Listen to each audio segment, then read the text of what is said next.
a combination of one and the relocation. It would use the existing route from Ash Street down to about just south of the Neuse River, and then it would swing out west of the sort of the Marmac area, going behind where the food line is in that area, crossing over 13 and tying back in with 117 north of Dudley.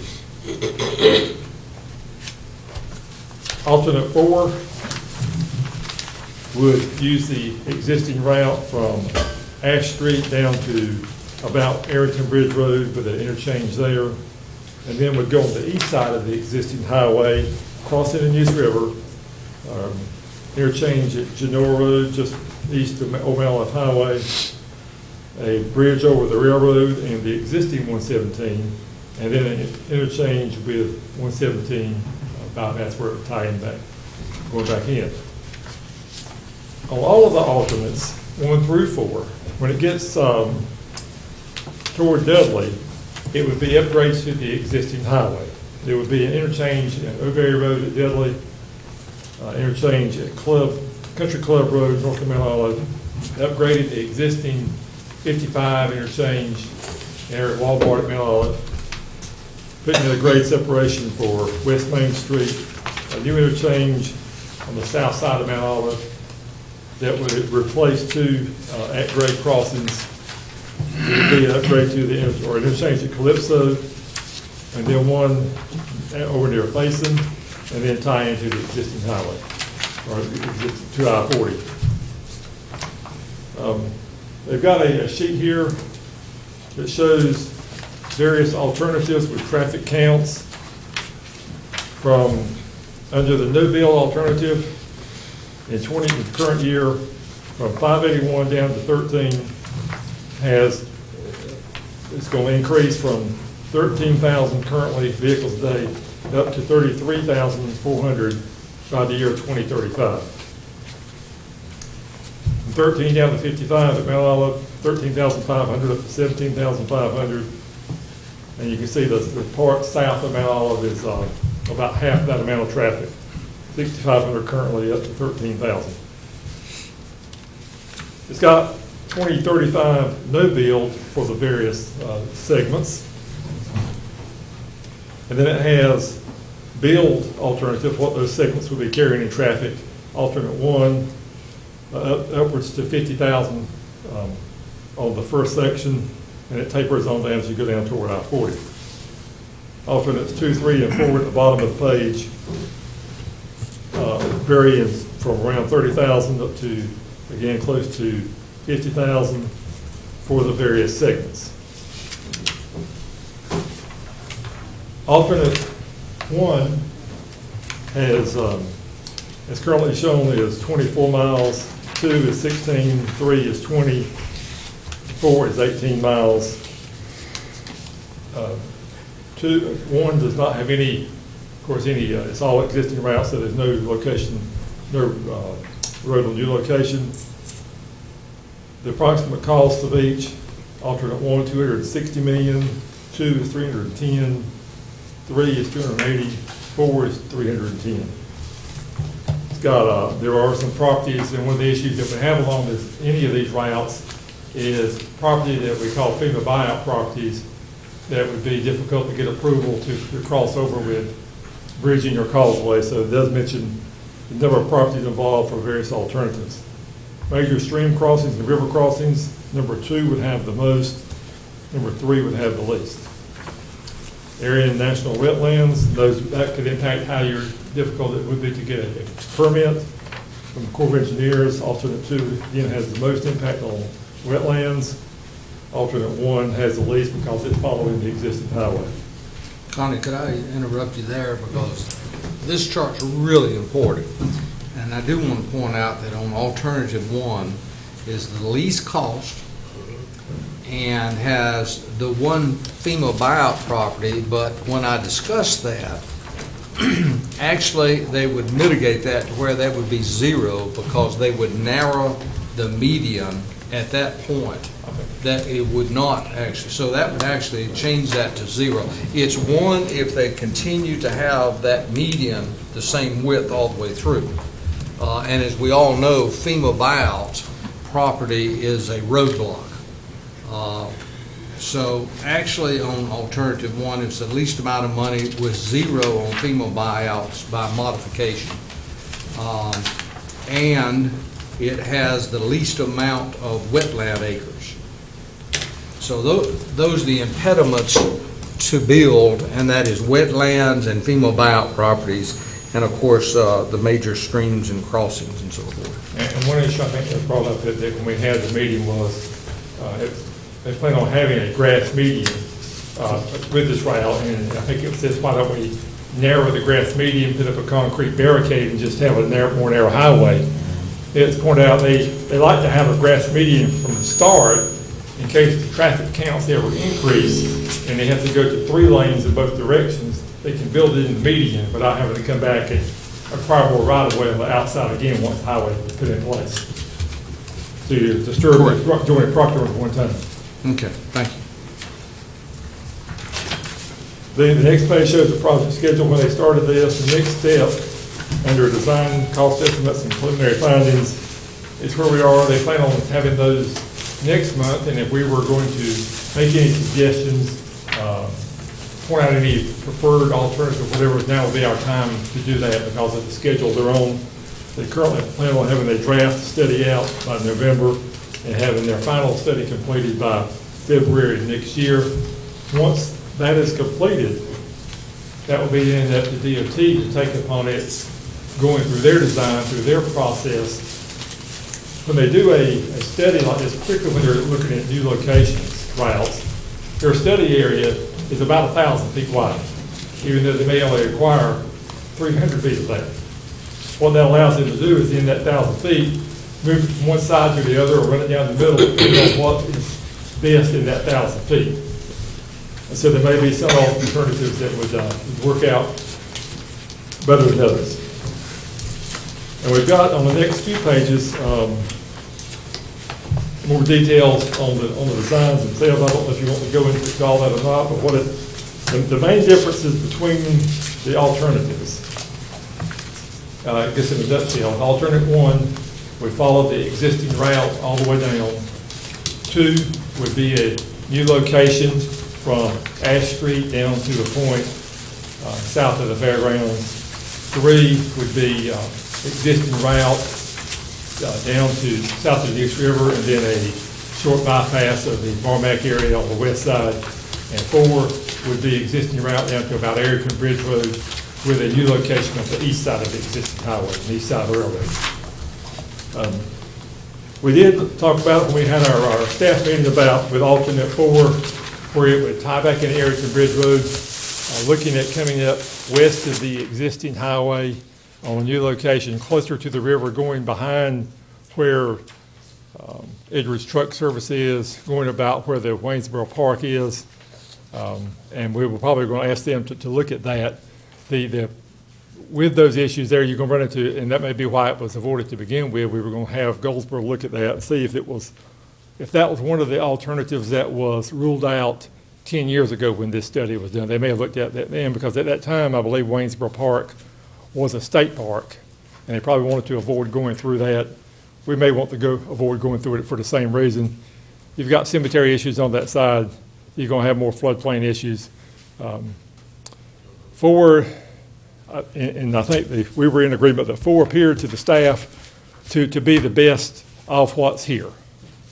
It will require service roads along the existing route, and what you've got there on the screen is the top end or north end of alternate 1, and that would be the same as the part of alternate 4, where you would tie in with Ash Street, with the interchange there you see. There would be service roads providing access to Waynesboro Park and those industries on the west side of the highway, and then some of the businesses further on down by where King Plumbing is and the glass place down there would be accessed by service roads or accessed by the rear. One of the concerns we've had in all of this is we've got existing businesses that use this highway now, and trying to limit the impact on the existing businesses. Some businesses thrive on traffic from the highway. Some are there that could, if it's a service business, the business could be anywhere, and they just have their workers come in and out. So. Any questions I can answer at this point?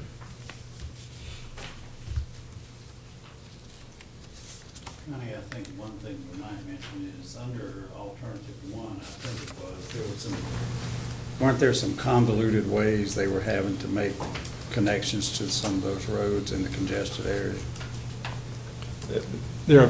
It's not clear at this point on exactly on how they were planning on getting from Elm Street to Waynesboro Park area to over to the, in that area. They show a bridge there with a service road going under the bridge, but it shows the service road dead ending at the railroad.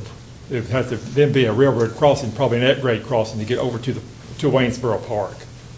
But those are details that would have to be worked out in any alternative.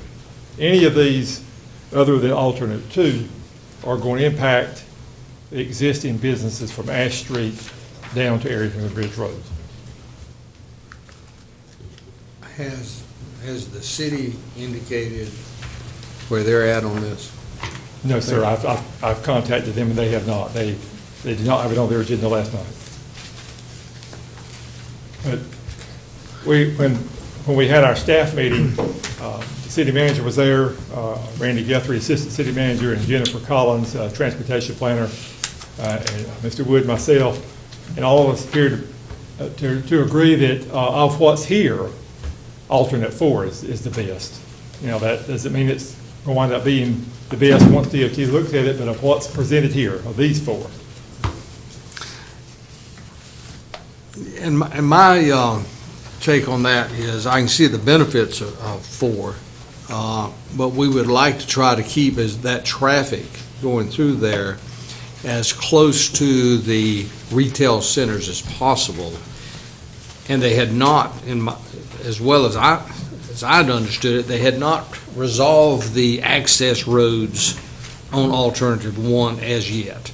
And I think a lot would bear upon alternative 1 if they can resolve those issues.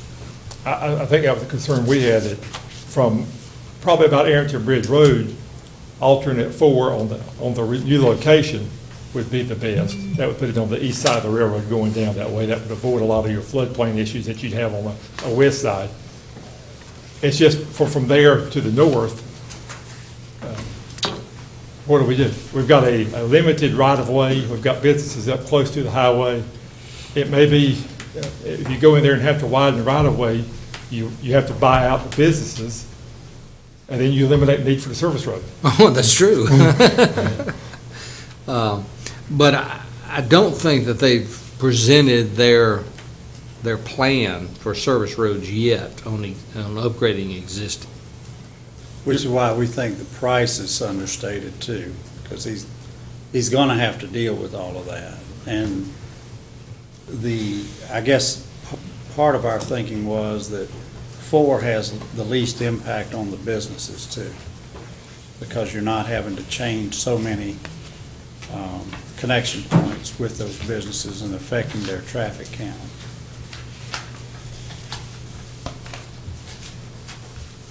I would just, hopefully that we would wait until we hear what their actual final plan or suggestions are on access. One thing with 4, any of the businesses from Arrington Bridge Road south, both sides of the Neuse River, would not be affected by alternate 4. That's correct. Because there would not be any change to the existing highway. So from Bevel's Auto Parts going on down to the Strood Line and the fairgrounds in that area, all that would stay the same. You've got those interchanges there that'll be north and south of those retail shops that they could get off of. Well, that's sort of what the consultant has said. You've got ways to get off. It wouldn't be a direct driving like it is now. Yeah, but you could get to them if you saw the sign there that says Food Line. Right, well, that's just it. And of course, I guess with Food Line, it being a grocery store might not be as impacted by the highway as a McDonald's would or a gas station. Because people are not gonna be traveling down the interstate generally and decide they need to pull in food lane.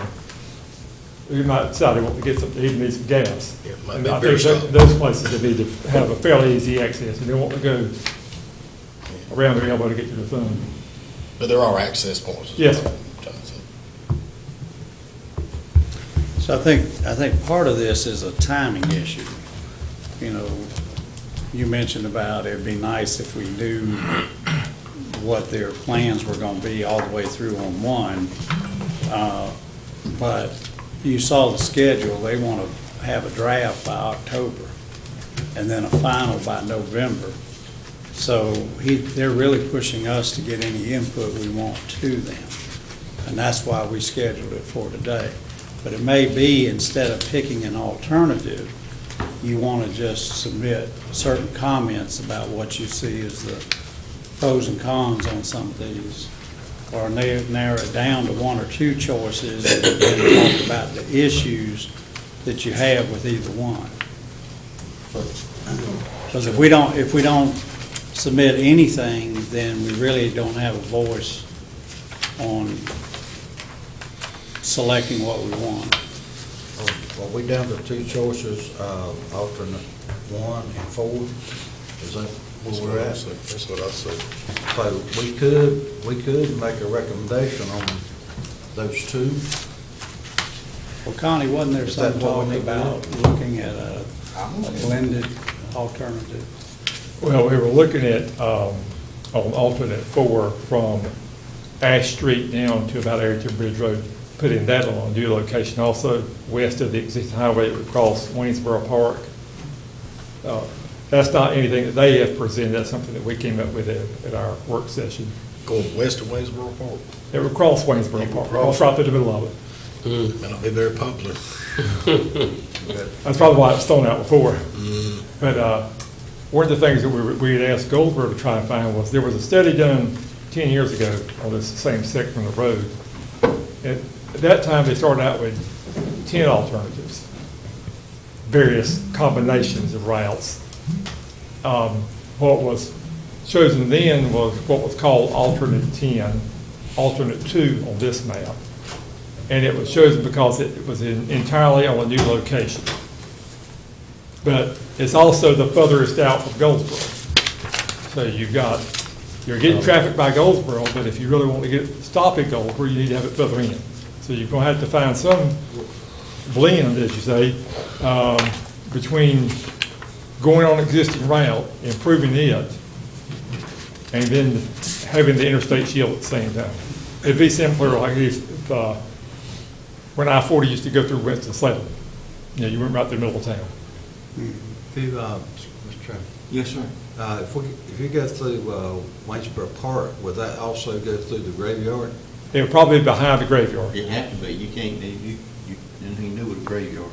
I think the Elmwood Cemetery back there, you would be behind it, but there's probably a cemetery there in Waynesboro Park. There is. And they probably would have to take that out. Can you take it out? Well, anything can be moved. It's not easy, but it's, occasionally, there is a process, a legal process to move There cemetery. definitely is a cemetery like there, small, I don't know. But it's 20 grand. expensive. I mean, you gotta relocate it. I went through that in South Carolina one time.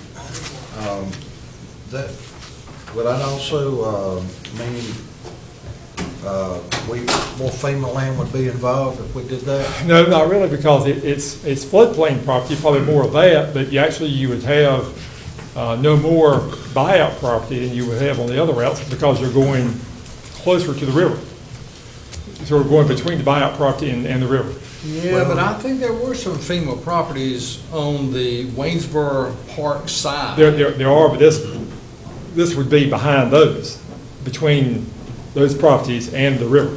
Oh, I see what you're saying. So you're going behind the junkyard? Yes. Or crossing the junkyard. It would, no, not the junkyard. It would cross back over about where Arrington Bridge Road is. So alternate 4 would come up on the east side of the highway, east side of the railroad. When it got to about Arrington Bridge Road, it would cross over 117 and then go on the west side of the highway, crossing Waynesboro Park behind the cemetery and tying back into Dash Street. Yeah. Yeah, but I think, when I talked to him after the meeting, I think he's got a way to address that. Now, you're right, you go underneath the overpass, and it did ends at a railroad crossing. But understand, would then be a access only for Waynesboro Park and those few businesses over there. You're not gonna have a whole lot of traffic That's right. that would be crossing those railroad tracks. Right, that's right. It wouldn't be all the time. That's right. The traffic would be way down. I imagine, 400 or 500 cars a day at most.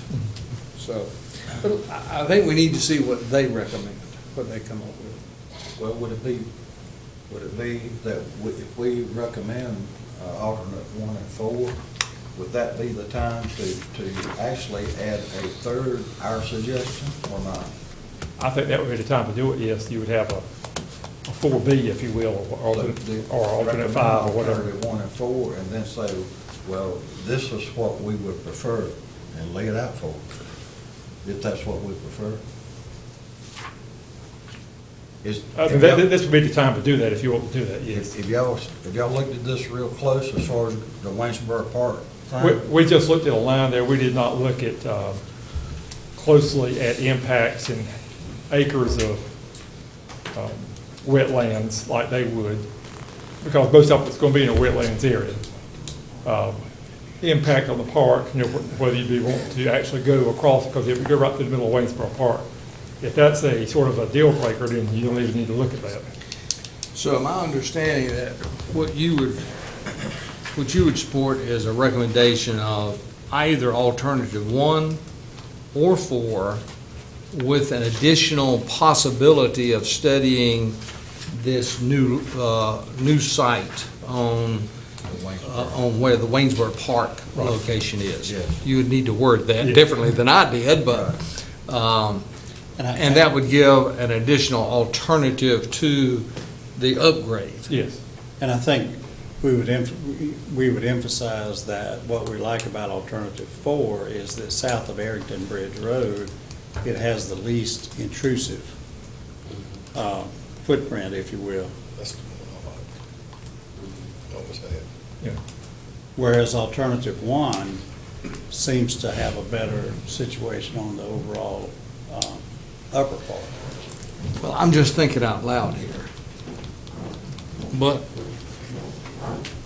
from my point of view, I would think that you would have less resistance if you upgraded the existing 117 to have all that traffic coming by. And if they were interested in stopping at a truck stop or Food Line or whatever, you just go to the next exit and get off on the service road and go over there to it. Now, where the location of that service road is, I don't know, but from my understanding, it must be on an interstate, it must be full access off on all 4 corners. So you couldn't just exit off onto a service road and get back on type thing. It's got to be full access. Let me ask the question. I'm sitting here pitching the rest of North Carolina. When you're going through Burlington to Greensboro, and you look over to your right, is that sort of way 117, the current 117 will look if you did what Joe's talking about? I don't think it'd have 14 lanes like that, but I think you're right. Yes. That sort of would be the goal. What we've got to make sure on doing that, and what we're limited on, when the I-85 goes through Burlington, they probably got a 400-foot right-of-way, I guess, or something there. And then the businesses came along after the highway was built. After that. So what we've got now, we've got businesses that are Already to the there. existing highway, But we're trying to upgrade it. But if we're talking about the next 50 years, just talking about economics, and what I've seen, and I wonder, and y'all just throw this out, but when we're putting in these new roads, we're bypassing economic centers as it is, and we're talking about tax revenue, and we're gambling that the tax revenue is going to be redeveloped out there somewhere at some clover leaf out there. So, you already got what we got going on 117 now. If we thought about using it or some version of it, maybe 4 and 2 4 and 1 together, but my thinking is, go And of course, ahead, Chuck, you the saw it going. downside of using on the alternate 401 going west of the existing highway through Waynesboro Park is all of that is in the floodplain. So even if you put the road over there, It's got to be bridged. well, it's got to be bridged, but also it's going to limit the development opportunities for anybody who's That's going right. to be wanting to build there. They're going to be wanting to stay on the existing highway where they are. That's correct. And then what Part we're of gonna do what is it letting the is trying to traffic. push for this is to have it as close in as possible to bring traffic into Goldsboro, That's into right. the existing businesses, not have them shooting by Goldsboro at 75 miles an hour on the way Head to to wherever. Dublin and Wilmington, yeah. Yeah, we already got that on Highway 70. We don't need it on the southern end of the Right. county as well. So, Make the same so mistake. what are we doing? Talking ourselves out of this? Yes. Well, no, I just want you to know that's why there's support for upgrading the existing 117. Yes, and I. And the agree with reason is the traffic's there. You gotta see it before you have a desire to get off and get a burger. You gotta see the golden arches are there. You've got to have a motivation from signage. If you go off-site, way over to Busco Beach and around, well, you're not gonna see any of that, That's right. you know, so. That's why I mentioned Burlington. Yeah. No matter when it was put in chicken and egg, I still go past that and I get down there and I look over and see it. And I get motivated to, or my wife, somebody gets motivated to pull off over there and shop, go to the restroom, go do something over there. Cause you all of a sudden you have a chance to see it. And it means it's money going to Burlington. Well, that's true, but you also got to remember, we live in flat ground. It's not flat at Burlington. They don't have, I'm quite sure they have issues when they're doing interstates or whatever, but I would venture to bet that they don't have the issues we're gonna have down here in this flat country with the swamps and floodplains. We're really comparing apples to oranges here because we're living in a different part of the state. Mr. Chairman. Yes, sir. Can you inform me as to what we thought the advantage was at going through Waynesboro Park? Waynesboro Park, what was the reason behind that? Did alternative 1 and 4 miss something that we? Well, the reason for looking at that would be all of the existing businesses along the existing highway, none of them would be impacted. Everything that's along the 117 would stay just like it is. That's And what so You it's have to put for. service roads in there. Well, no, if you put the entire road on a new location, you don't impact the existing businesses. Okay. As far as having to move. It may take the traffic away from them, but they'll still be sitting there. They may not want to be sitting there. I gotta be careful how I word this. But I want you to think about the type of businesses that are on that stretch of highway. Most of those businesses are not, I'm talking about Waynesboro Park area. Most of those businesses, whether you're talking about the Culligan Water, you don't go in there and buy it from them. That's just a distribution point. Convenient Glass, you really don't go there. It's basically they're out. In other words, it's more of a industrial type. It's not a traffic-driven business. Now, I say that, I think there is 1 or 2 gas stations along that stretch. But most of those are really not, I don't think you're going to be impacted as much by the fact of having service roads, is what I'm trying to say. And I tried to say that as No, I think- diplomatically as I could. I And agree Ward's with you. looking at me like, oh, you're going to step into something here. I think you're right there. I think you have to look at the businesses that are there. If all of those were, as you pointed out, those were three restaurants sitting there that relied on traffic coming in from the traveling public. It'd be much different than it would be if it was. But let me be a property owner. Let me just all of a sudden assume that I own the property where Convenient Glass was. That property value will go up dramatically if I've got an interstate and got an access road. Yes. Because you're going right by there and all of a sudden the Olive Garden is going to be sitting there, I see it, I'm going to be motivated to get off at the next intersection. Sure. But if I go around behind it and don't see that location, then my property is not as valuable. I think the property values would increase by having all of that right in front of it. Yes, I agree. Am I understanding that we can't put service roads there? If we do, those businesses will not be in business? No, we haven't seen the plan yet for the service roads. I think it depends on the particular location on the highway. In some locations, the businesses are set far enough back, you can put a service road in front of the business, and some it may have to be at the rear. I didn't go to the last meeting, but we looked at that one time on one of those previous meetings about service roads, and it could access almost every one of those businesses. They had a way of I don't doing recall it, there being but I a lot didn't- of them being displaced because of They had that. to narrow, they had to narrow. the No, the meeting. only reason they had to narrow it was because of that one FEMA property, that they didn't want to deal with that FEMA property. That's right. But it'd be There nice was to room see for a if service they- road out there. I remember we looked at it and talked about it. Yeah, there was, I'd like to see their plan, I but, think what they showed on that, talk about, there would be a bridge near the end of George Street. The road would go over that new bridge, and from George Street, you would go across to where the old truck stop was. right? And then there's a street behind, it comes in behind King Cullen and Cullen Glass along there. And so their access to those businesses would be coming in from the rear instead of the front. Right. And the other point was there at Elm Street, that would just go straight across, Yes, is that correct? I believe that's To, correct. to access Waynesboro Park, the cemetery? Right, there would be actually, Elm Street would have a road there to go to the park.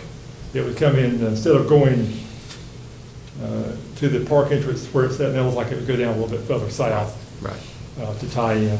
And there would be a tie-in, it looks like according to this, from the existing 117, going under about where Jeffrey's warehouse is out there. Sort of tie in there.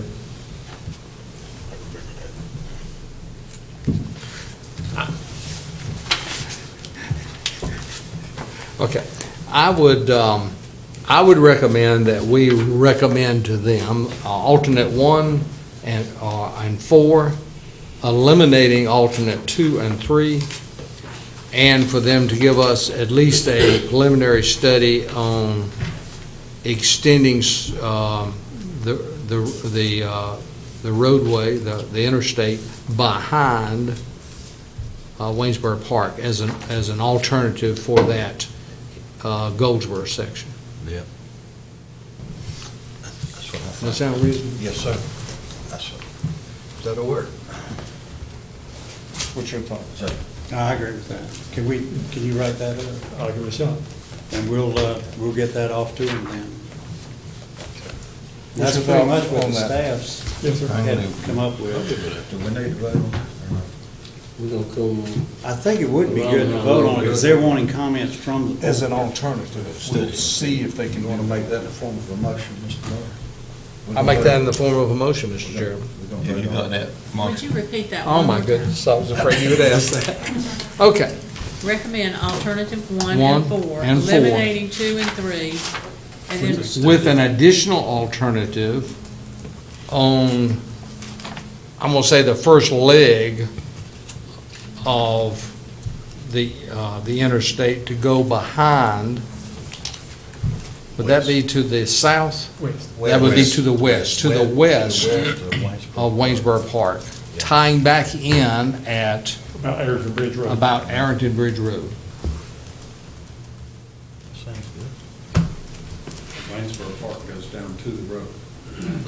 Yes. Yeah. and that will be, Well, we're gonna have to take some Waynesboro Park, but you're Yeah, right, you so I wouldn't be couldn't going say. behind it, you'd be going just through the. Across it, Would that okay, be through it. part Change of- that to going across Waynesboro Yes. Park. But you know, when you got through, if you bridged it, they can still Yeah, use it. If you bridge it, you can still get one Would it side. be still part of use- just- Actually, both of those It would would be be- impacted by that, is that So that correct? would be- One side, sorry.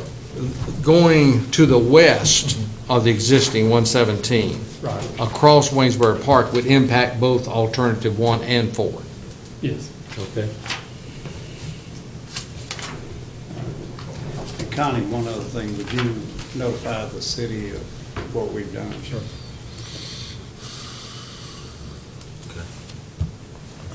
All right, We have a motion on the floor. Any other discussion? No other discussion, all in favor, show sign of right hand. Motion carries. Thank you, Connie. You walked us through that one. We needed the help. Now go get some rest. Thanks, Connie. Oh, gosh, we got to go back and close session, don't we? Yeah, that's all we got left. No, we ain't got to go back to the session. We've got one One item. thing.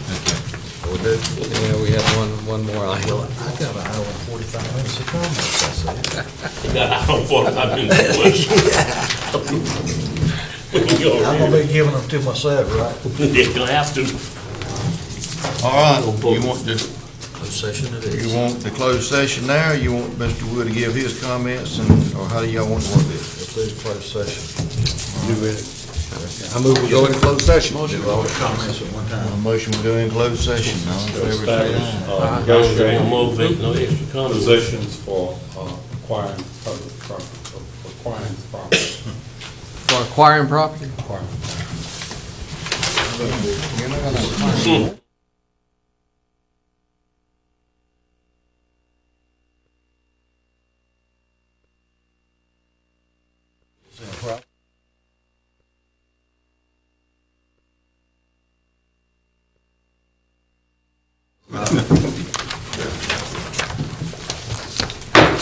We're back in session, out of closed session.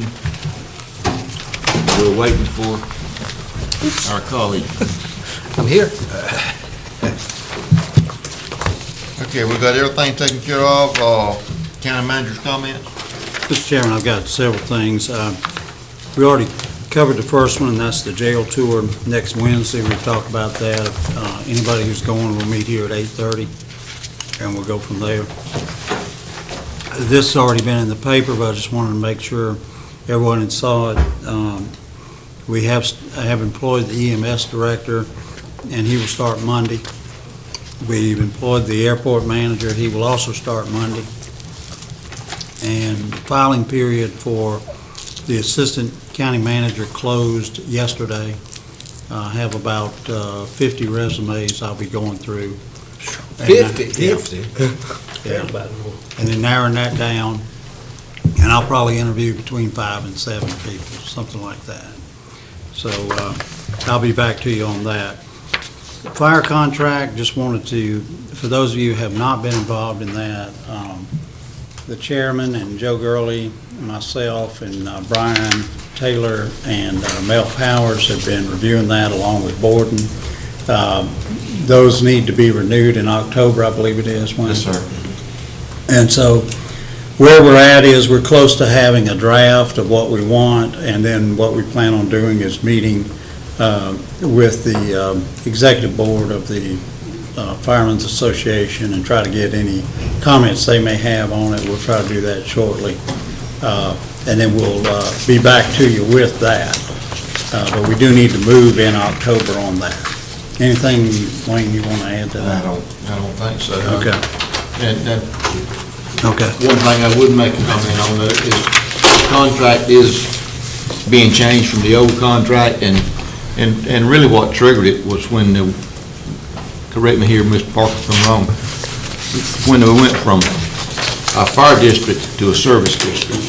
There's different state statutes that pertains to it, and that's what we're trying to do, is just get legal for the fire departments and the Fire Association and the county. That's, I mean, we're not, nothing that the fire department is doing wrong or anything. It's just that, you know, they went from a fire district to a service district, and we just need to clean the contract up so you know, both parties will be protected. Right. So we got that. The last thing, several of us have been meeting on the farm leases, and those leases expire, tell me wrong, end of December, I believe. And we've been doing, I think, an annual lease, if I remember correctly. And what we want to go to now is a 3-year lease. We've been on a 3-year lease, excuse me. We talked about doing possibly longer. We determined that we'd stay with a 3-year lease. The other change we want to make is, before, we did it by sealed bid. And what we're recommending to you is, there was some dissatisfaction with that because some people would have bid higher if they had a chance and all that. What we'd like to do, and the county attorney has agreed that, that this is legal under state law, is we'd like to do this by auction. And that way, people keep bidding for as long as they want to bid, and so if somebody wants to have a second or third or fourth bite at the apple on a piece of property they particularly want to farm, they can keep doing that.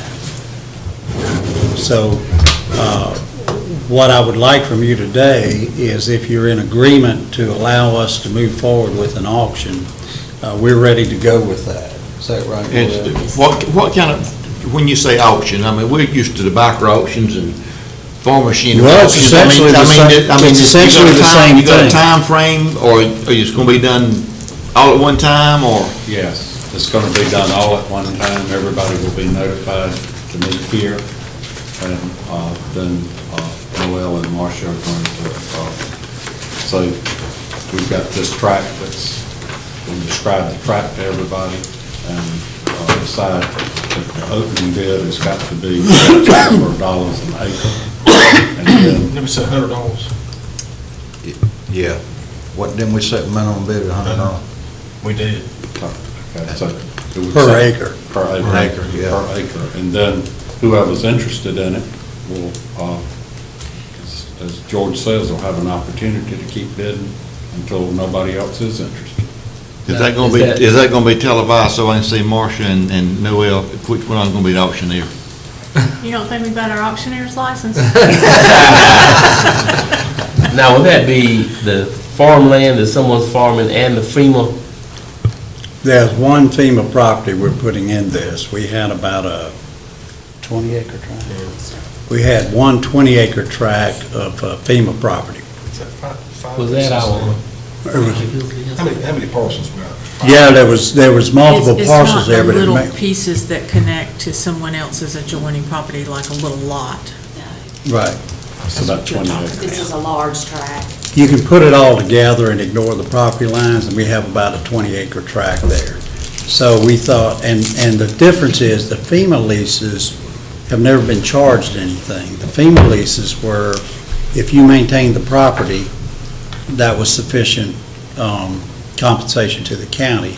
But as we looked at these farm leases, I asked Connie to look at any of that we might have that, that might be able to be farmed. And we came up with this one tract, so we've added it in as well. Because the idea is,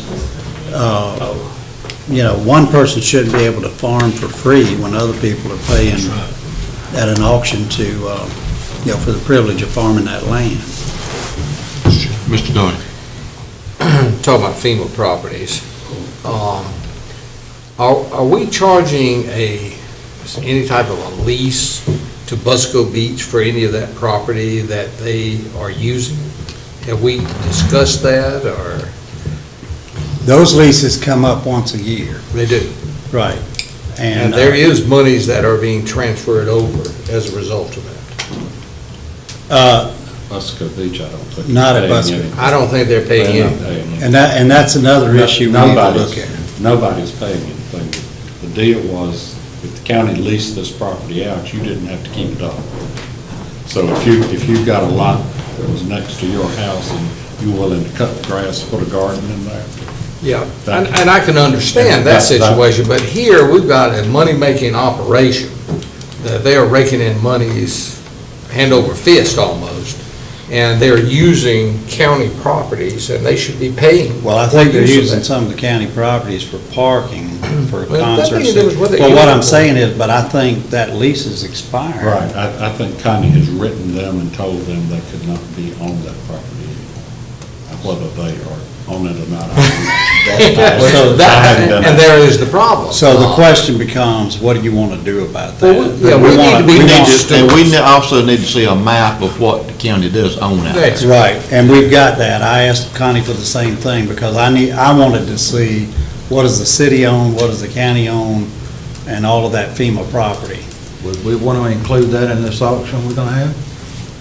I wouldn't do that because most of those people, it's really like you're just adding to their backyard or things like that.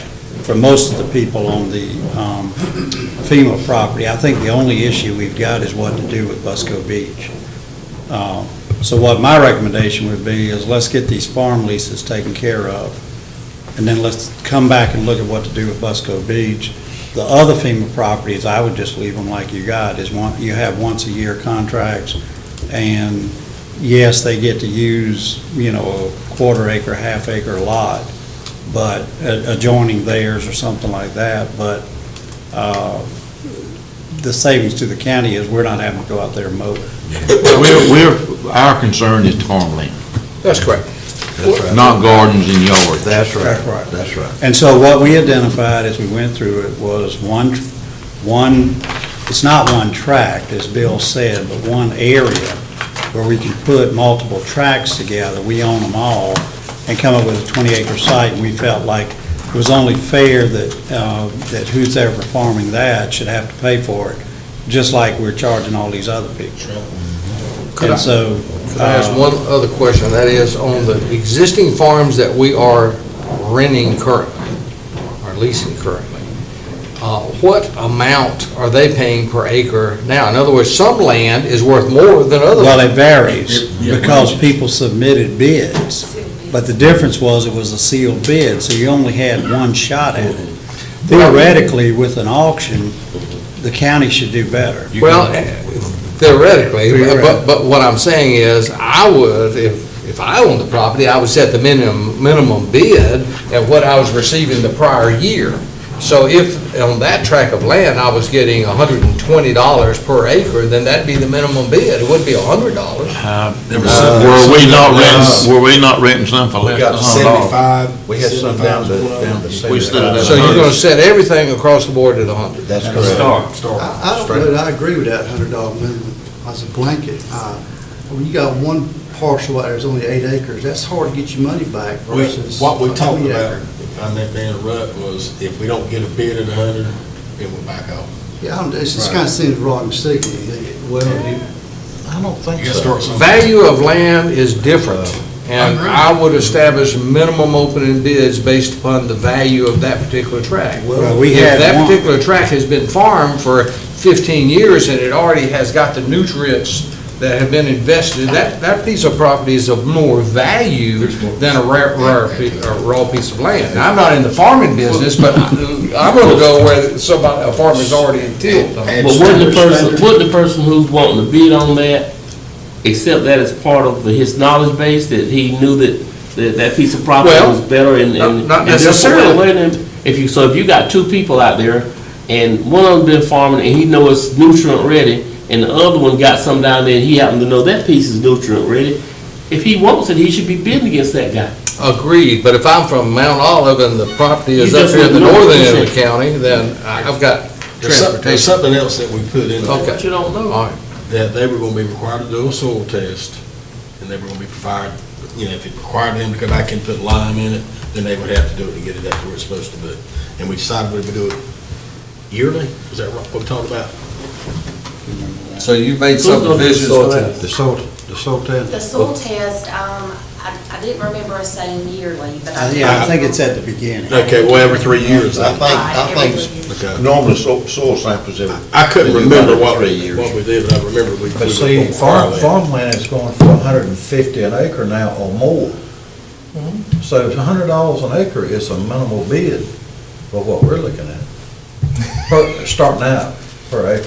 And there was only. Listen, if it's going for 150 and I got 140 last year, then that's gonna be my opening bid, the opening bid is 140. I mean, that's just the way I would do it, that's the way you'd do Well, it. let the Oh, we people gotta that's go doing to the the- bidding do it. Let the people that's. You're gonna open it up at 100 and they're gonna turn around and say, well, I tell you what, you bid this one, I'm gonna bid that one. I mean, when you get into auctions, believe me, there's a lot of deals made by I that. think- That's the way they're gonna do it, Jack. I think we have established that we're gonna use the auction process. That's what we'll pay Mr. Woods for. Let's let Mr. Wood handle it. He'll get the most money for the county. All right. So is everybody good? We're gonna auction it? Yeah. I just want you to remember now, we won't be coming back and ask you to approve that.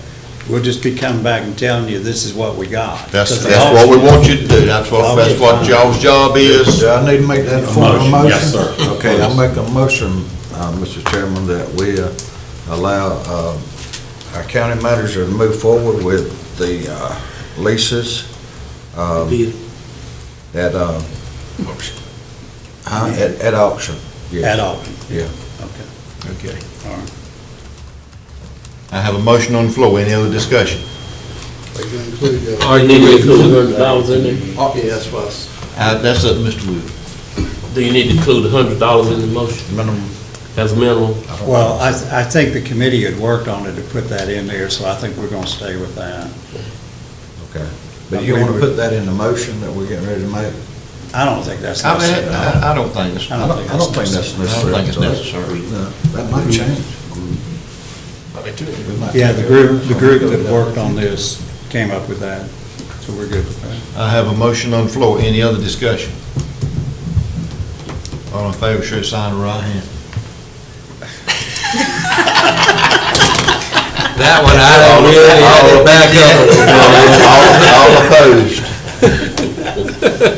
All opposed? 6-1.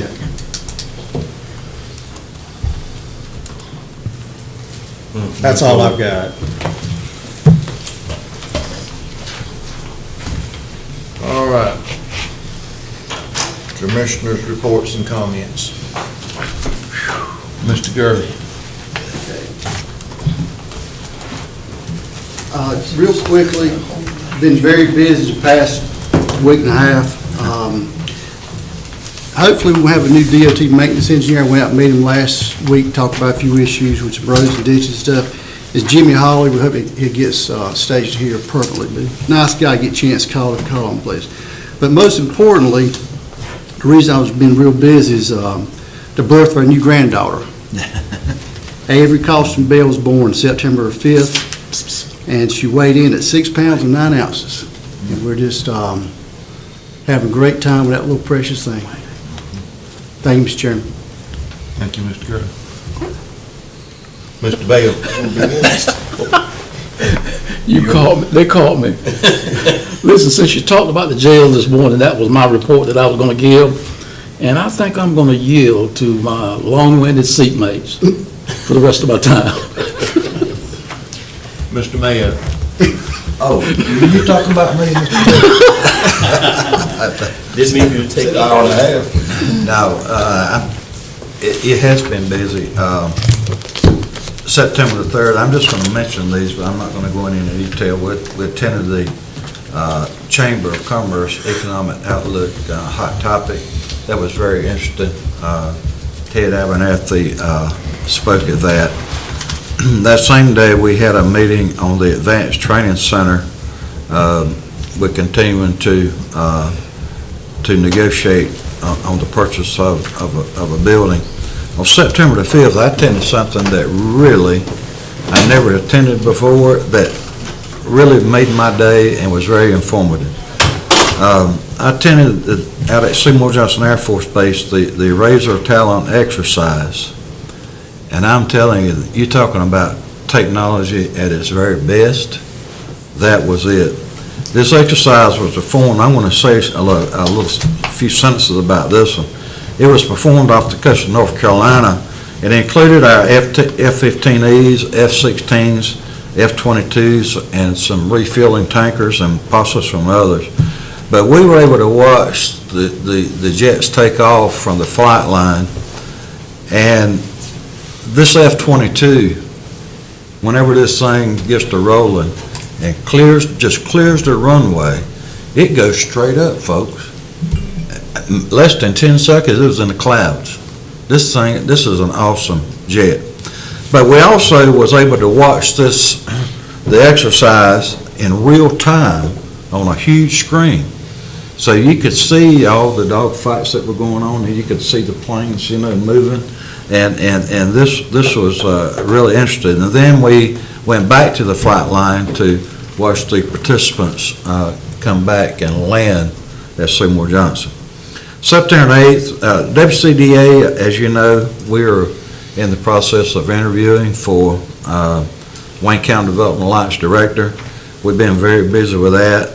We've had a Jetport workshop talking about what our future is, and as the county manager already mentioned, we're real excited about having David Fields to come. He's supposed to be here September 22nd as our new airport manager.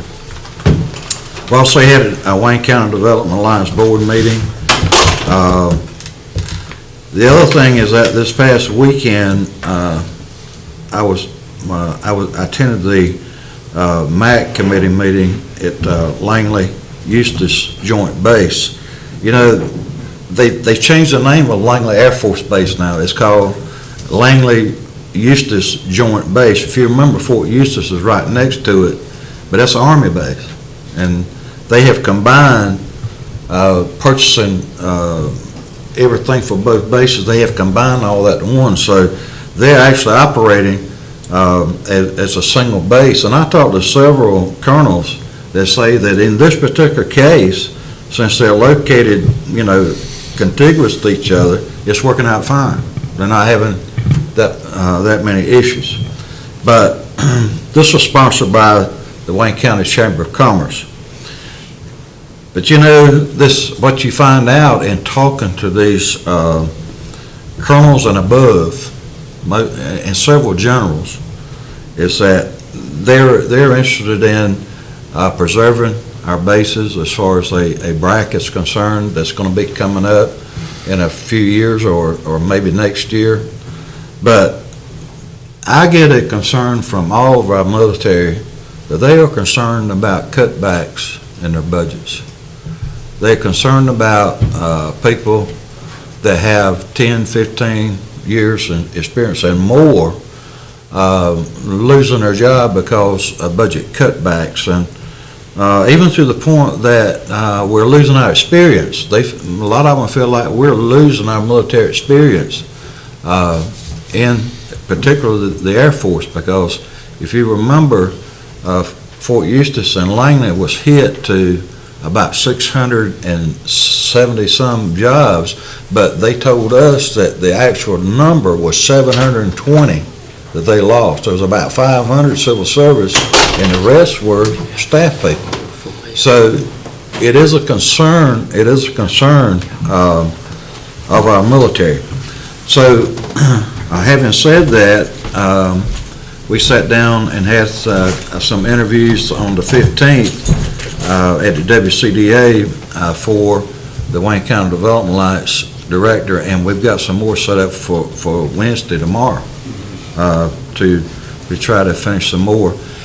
Real quick, on September 11th, I was able to get down to the Veterans Memorial here right beside the courthouse, and there was a remembrance ceremony for 9/11, and that whole day, that whole day was a time when we remember, and I watched that on TV, by the way. I don't know if any of y'all did that night, but I watched the attacks on our trade centers on these planes, and it affected me just as much as it did, 13 years ago when it happened. 13 years ago. Yeah, so we need to remember our firefighters, everyone that was involved in this, and I'm telling you, at that time, a citizen,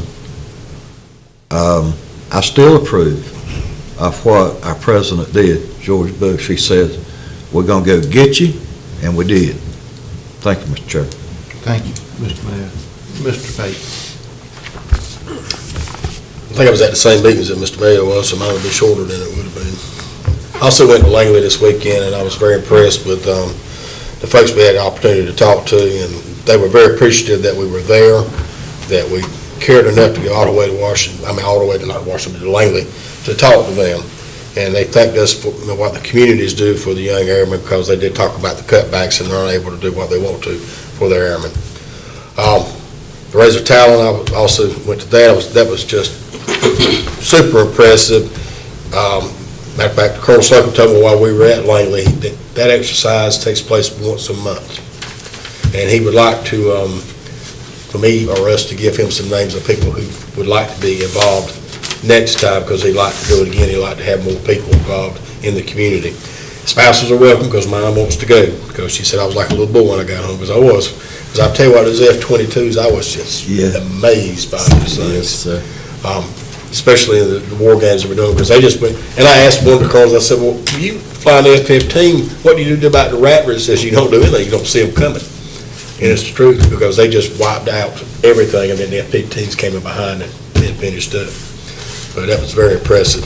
And the 9/11 Memorial was, I want to thank the Patriots Coalition and our veterans group for what they did, putting that on so we remember what happened. I did go to the East Carolina Workforce Board last Thursday, and it hadn't been a while since I've had a chance to be there. And Wayne County was recognized once again as a leader in the workforce community. The Goldsboro, used to be the Employment Security Commission while I worked there. I don't know what they call themselves now, NC Works, I think. But they're the first NC Works Career Center in the East Carolina Workforce region that has been certified. And once again, we are leaders because we were the first job link, and now they're the first NC Works Career Center. And Tammy Churda said, if you want to look for leadership, always look at Wayne County, because they're always one step ahead. Thank you, Mr. Chairman. Mr. Doherty. I was tempted to bring this up during our discussion on solar, but I do want to remind everyone that solar is very important for the future. However, they have really cut them a pretty sweet deal. They are exempt from 80% of their investment for property taxes. And that is by law here in North Carolina. So when you're hearing $500,000 or $500 million or $10 million, do recognize that the solar industry by statute is exempt from 80% of that value on property taxes. I am happy to report that a bill is being drafted, a separate bill by the United States Department of Transportation to designate 117 as future I-795. More to come on this, but I urge all of you to please contact your congressmen and your senators, that's United States senators, and ask them to support this bill, because we really need to have the bill. They do not want to run an amendment to the existing bill. They want a separate bill. So please contact them. Now I want to talk to you a little bit about a concern that I have, and I want us to really consider making some adjustments in our billboard ordinance. I was shocked to hear that Wayne County has an ordinance that prevents any billboards on any freeway. I want y'all to think about that. There is no way to advertise when 70 opens. There's no way for us to advertise out there. It is 5 to 8 miles away from Goldsboro or any business, and there's no way for us to have any type of advertisement out there to get them off of that bypass and actually shop here in Goldsboro. I talked to someone down in Kinston, and they are just gritting from ear to ear saying, you guys are just going to dump everything down here in Lenore County, and they're all going to shop down here. Folks, we've got to make sure that we do not have ordinances that would allow that. So I would like us to really look at our billboard ordinance and have something that's reasonable, that would allow billboards to be placed on 795 as well as the future bypass. Thank you very much, Mr. Chairman. Mr. Chairman, before we move on. Can I say Yeah, something real sure. quick? That ordinance was put in place several years ago. It was when, it wasn't even 795 at the time, it was 117. I can't remember whether I was on the planning board or not, but it's been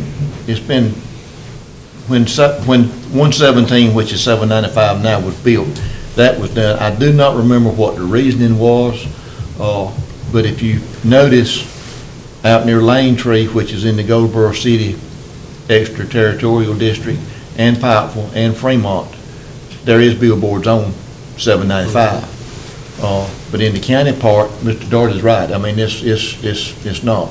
And I do not remember what the reason was, other than just they didn't want it cluttered, or, you, Mr. Wood, you can do a little research. Connie can bring you up to snuff on that, but that was done.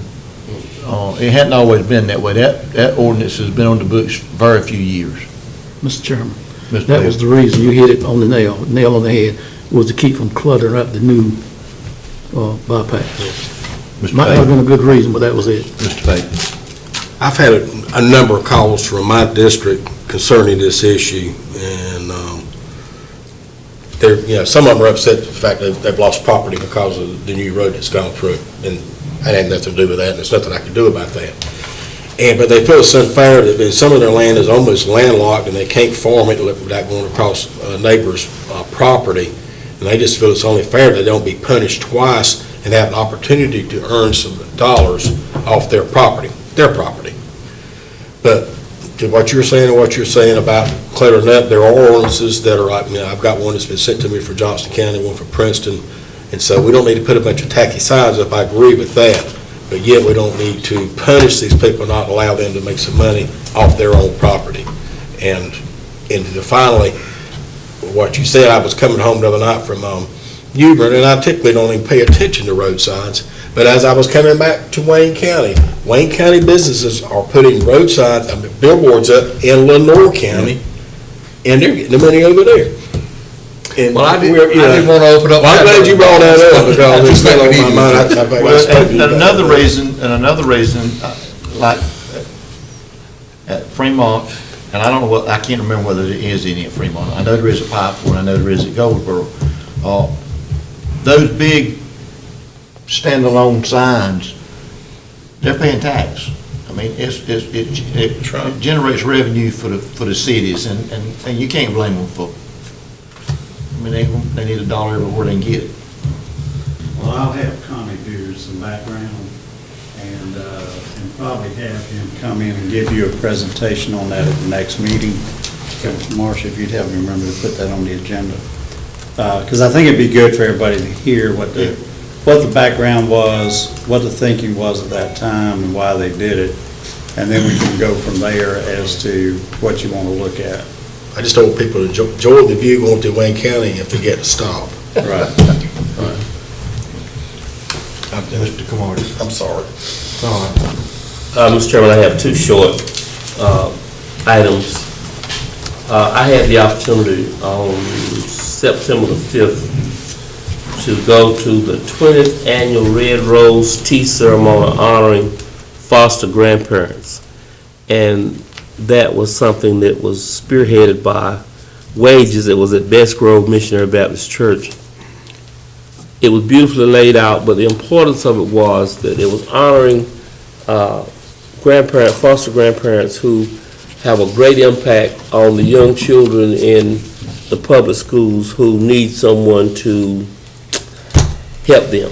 And that was a good ceremony. It was grandparents, and we're all becoming proud grandparents up and down this board up here, so that was real important. The second thing is that I attend the Eastern Carolina Council Executive Committee Board meeting. That's the whole name of this thing, and I attend that once a month in Newbern. The one very interesting presentation made there, and I want to read this, it's called the new AAA program, or the new AAA program. I better not call it AAA, that might sound like something else, but the new AAA program, and what it is, the title of this young lady's presentation was Money Follows the Person. Whenever you have a family member who's on Medicaid and they are traditionally, and seem like the way this works is, I can remember through the family members I've had, you pretty much get that through going into a rest home, and it's very rest home oriented.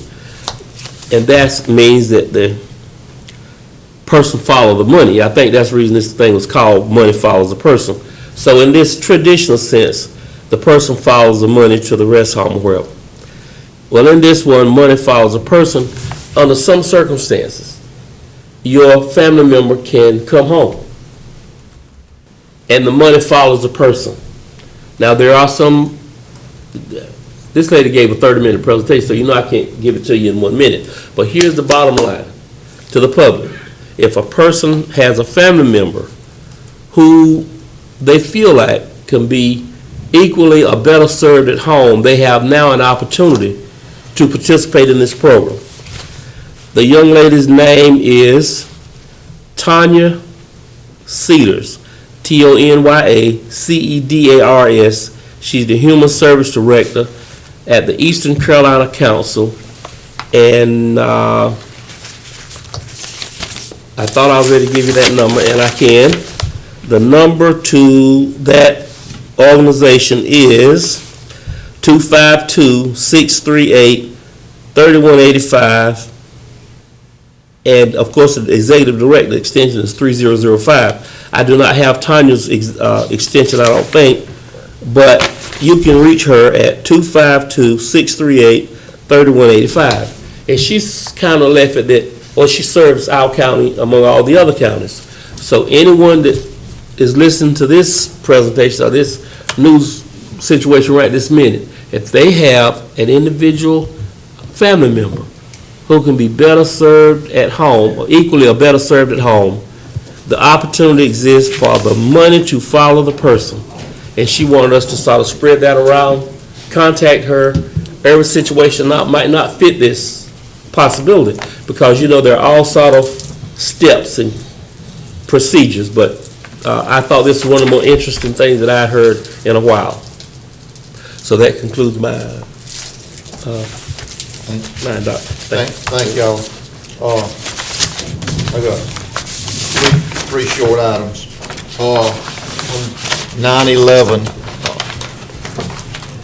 me and Mr. Parker had the pleasure of having breakfast with the judges, the DA, the sheriff, Major Greenfield, the jail staff, for their quarterly meeting.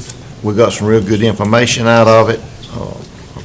We learned some things that I did not know, and it's real interesting. Sometimes we think that maybe the court system is lagging behind, and they can explain some of the things to you sometimes. A lot of the cases, their hands are tied. But we got some real good information out of that.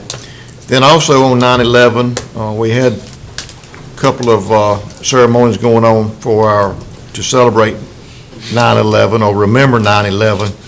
I know some of you attended the one at the Veterans Memorial. I attended the one at Sam's Club, which they were actually honoring World War II veterans this year. They take a different group each year. And they actually had 4 World War II veterans there. It was real interesting. The sheriff was there. His honor guard gave the 21-gun salute. A real good ceremony, and I want to thank Sam's for putting that on. Also, this past Sunday, I had the opportunity of being in the southern end of the county, so I went by and checked on Spring Creek School, or not checked on, just went by to see what's going on. They're moving right along. They're laying blocks. The walls are going up. I don't know whether they are ahead schedule, behind schedule, or on schedule, but they're moving right along with that project. I do not know about the Grantham one. I hadn't had time or had the opportunity to go by there. And that's all I have today. Anyone else have anything? I just want to say one final thing. When you run into Major Greenfield, we owe him a vote of thanks. He has a good working relationship with the jail inspector, and he saves us a lot of write-ups.